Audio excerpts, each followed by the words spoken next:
বন্ধু এবং বড় ভাইদেরকে নিয়ে গতকাল একটা ক্রিকেট খেলার আয়োজন করি।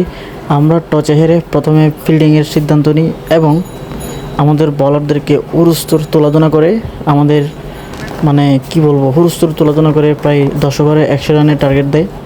এরপরে আমরা ব্যাটিং করতে নামি, আমাদের ক্রিস গেইল এবং আন্দ্রে রাসেল যখন ব্যাটিং করতে নামে তখন তাদেরকে আতশবাজি ফুটিয়ে সংবর্ধনা জানানো হয়। এরপরে আমাদের বেস্ট অবস্থা, সবাই ডাক মারতেছে, বল খাইতেছে। Wow, wonderful. কোনো মতে একটা 4 দেখা গেছে। এরপর আমি নিজেও ব্যাটিং করতে নামি, 3টা বল খেলি। প্রথম 2 বল এমন জোরে ব্যাট ঘুরেছি, একটা বলও ব্যাটে লাগে নাই। কিন্তু তৃতীয় বলে আমার স্টাম্প সহ বল মাঠের বাইরে চলে যায়। পরে মাথা নিচু করে আস্তে আস্তে করে মাঠের বাইরে চলে আসি। এরপরে প্রায় 20-30 রানে আমরা ম্যাচটা হেরে যাই এবং এটাই বাস্তব।